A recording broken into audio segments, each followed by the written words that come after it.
Kisah Uwais Al-Qarni, pemuda yang terkenal di langit.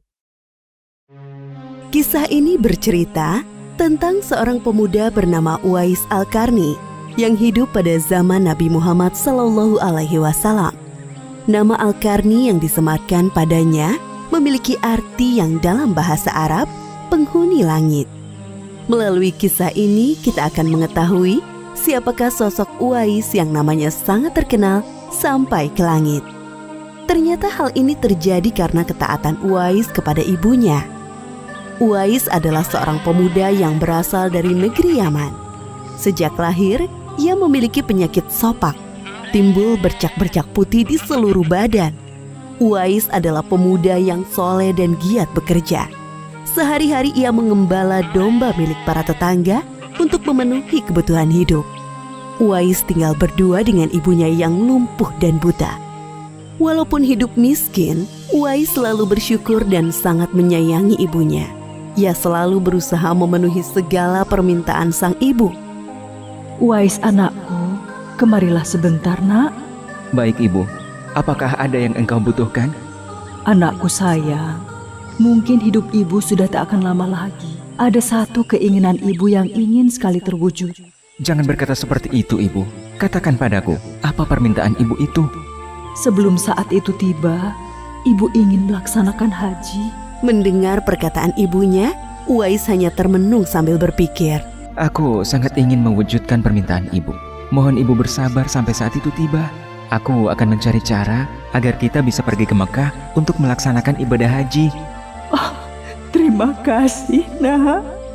Ibu Uwais sangat bahagia dan memeluk Uwais sampai menangis. Ya Allah, bagaimana cara hamba membawa ibu hamba yang lumpuh dan buta untuk pergi ke Mekah? Sedangkan jarak dari Yaman ke Mekah sangat jauh, melewati padang pasir yang tandus.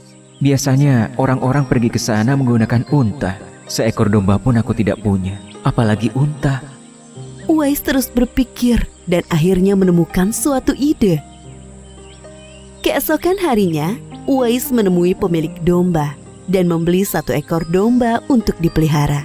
Namun uangnya hanya cukup untuk membeli 1 ekor anak domba yang kecil. Setiap hari Uwais menggendong anak domba itu naik turun bukit. Orang-orang yang lewat tertawa melihat tingkah Uwais. Hei, coba lihat Uwais itu. Apa yang dilakukannya dengan anak domba itu? Dasar orang aneh. Uwais gila, Uwais sudah gila. Uwais tidak mendengarkan cemoohan dari orang-orang.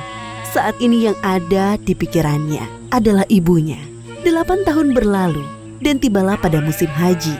Anak domba Uwais semakin bertambah besar. Beratnya mencapai 100 kg. Begitu pula dengan Uwais. Badannya semakin kekar dan bertenaga. Berkat latihan setiap hari, beban berat yang dipikulnya tidak terasa lagi.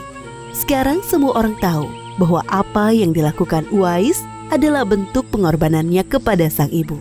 Uwais menggendong ibunya sambil berjalan kaki dari Yaman menuju Mekah. Subhanallah, alangkah besar cinta Uwais kepada ibunya itu. Sesampai di Mekah, Uwais tetap menggendong ibunya untuk bertawaf di Ka'bah. Di hadapan Ka'bah, ibu dan anak itu berdoa. Ya Allah, ampunilah semua dosa ibuku. Bagaimana dengan dosamu anakku? Dengan terampuninya dosa ibu, maka ibu akan masuk surga. Cukuplah ridho ibu yang mengantarkanku ke surga. Allah Subhanahu wa Ta'ala mendengar percakapan ibu dan anak laki-lakinya. Seketika itu penyakit sopak yang dideritanya sembuh. Hanya tertinggal 1 bulatan putih di telapak tangannya. Terima kasih ya Allah. Sekembalinya dari Mekah, Uwais meminta izin kepada ibunya untuk pergi ke Madinah. Uwais ingin sekali bertemu dengan Nabi Muhammad SAW. Dengan berat hati, ibunya mengizinkan Uwais berangkat. Setelah urusanmu selesai, cepat pulang ya nak. Sesampainya di Madinah, Uwais segera mencari rumah Nabi Muhammad SAW. Setelah menemukan, ia mengetuk pintu dan mengucapkan salam. Keluarlah istri Nabi, Aisyah radhiyallahu anha, seraya membalas salamnya. Apakah saya bisa bertemu dengan Rasulullah SAW? Maaf sekali, Nabi sedang tidak berada di rumah. Beliau sedang berperang dan tidak tahu pasti kapan kembali. Mungkin sebulan atau beberapa bulan lagi. Uwais dihadapkan pada dua pilihan, menunggu kedatangan Nabi atau segera pulang ke Yaman. Bayangan sang ibu yang tua muncul di benaknya. Baiklah kalau begitu, saya pamit. Ada seorang ibu yang tidak bisa saya tinggal lama-lama di rumah. Sampaikan salam saya kepada Rasulullah SAW jika beliau sudah kembali dari perang. Terima kasih. Uwais kembali ke Yaman dengan perasaan haru dan sedih. Di satu sisi Uwais sangat ingin bertemu dengan Nabi Muhammad SAW. Namun di sisi lain, ia sangat mengkhawatirkan kondisi ibunya. Akhirnya ia memilih untuk segera pulang ke Yaman. Peperangan telah usai dan Nabi Muhammad SAW pulang ke Madinah. Aisyah radhiyallahu anha menceritakan perihal pemuda yang mencari beliau. Nabi mengatakan bahwa Uwais adalah pemuda yang sangat taat kepada ibunya. Karena ketaatan kepada ibunya itu, nama Uwais sangat terkenal di kalangan penduduk langit.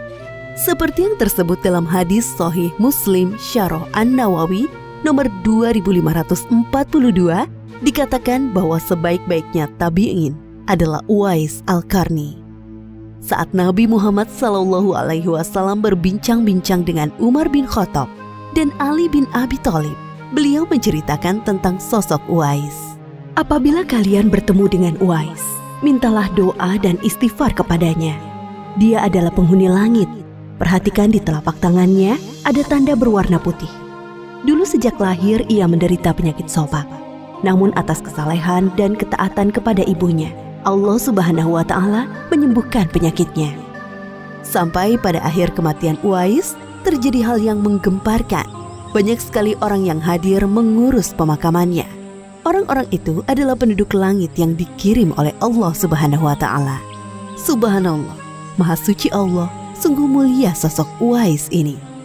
Demikianlah kisah Uwais Al-Qarni, pemuda yang namanya terkenal di langit. Karena ketaatan pada ibunya, Allah Subhanahu wa Ta'ala meninggikan derajatnya. Dalam kisah ini dapat kita ambil pelajaran berharga bahwa kita harus berbakti kepada orang tua. Semoga kisah Uwais Al-Qarni ini menjadi pengingat agar kita selalu mendoakan kedua orang tua di setiap waktu dan menambah ketaatan kepada mereka.